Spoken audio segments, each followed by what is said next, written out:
weird to look on the screen. So maybe if I just look at myself, no. If I look over that corner, if I look over that corner, maybe that corner.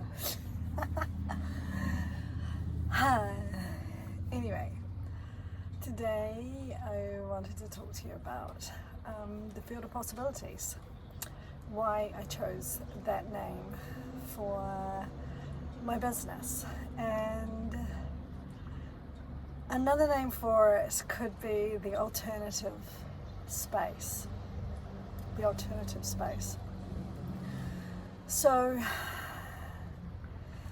there's this, have you ever felt when you've made a decision that there are many possible decisions that you could make, and there's many possible pathways that your life could take, and sometimes you make a small decision, and yet that small decision, or you meet a certain person and that meeting, that occurrence takes you down a pathway than what you might have otherwise traveled. You might have been heading this way and suddenly you're going this way.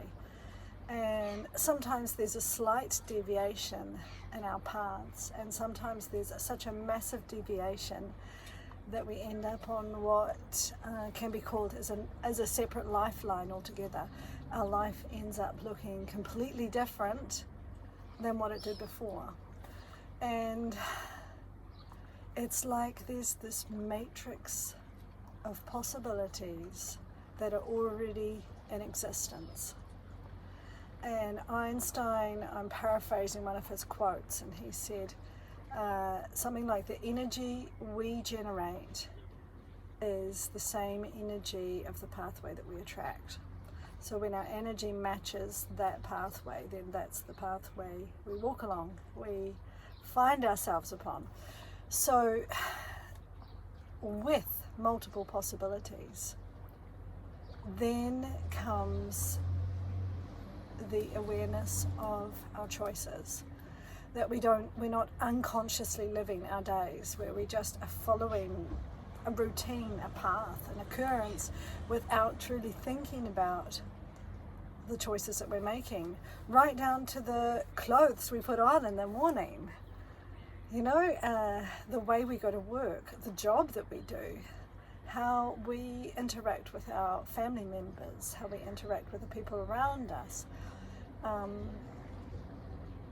We unconsciously partake in each day, and then they just disappear.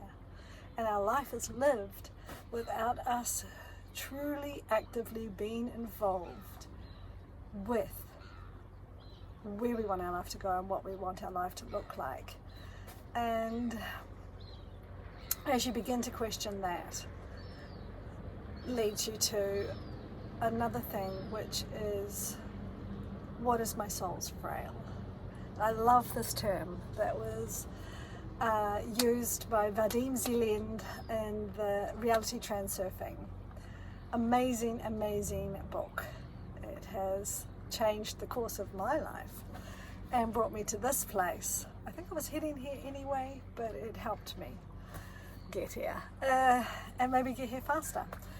And he talks about our soul's frail, how each of us has a soul that is unique to us, and our soul's frail is the individual vibration of our soul, and it's completely different to even the person that we're closest to, and that our soul's frail has a pathway that it's longing for, that we chose to come into this lifetime to fulfill. And maybe we get to the end of our life and we've never even truly connected with our soul's frail, and that's okay. There's no failure. But there is the possibility of a whole lot of joy when you walk along the path that is your soul's path.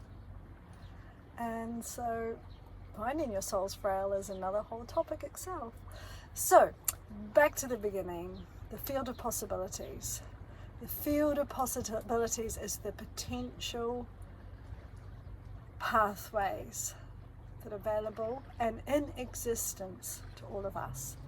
It's like Vadim described it as, in mathematics we can have the x-axis and the y-axis and anywhere along that axis can be the point. And the point can also be below the axis. It can go in any direction, and that point can be anywhere on the axis. And we believe that in mathematics, and yet we fail to believe it of our own lives, that we can be anywhere along the point of the axis, that our life can take us anywhere. The potential is endless. So, yeah, a little bit waffly, but that's me, and a lot of hand movement. That's also me. Still don't know where to look with my eyes, but that's also me. Till next time.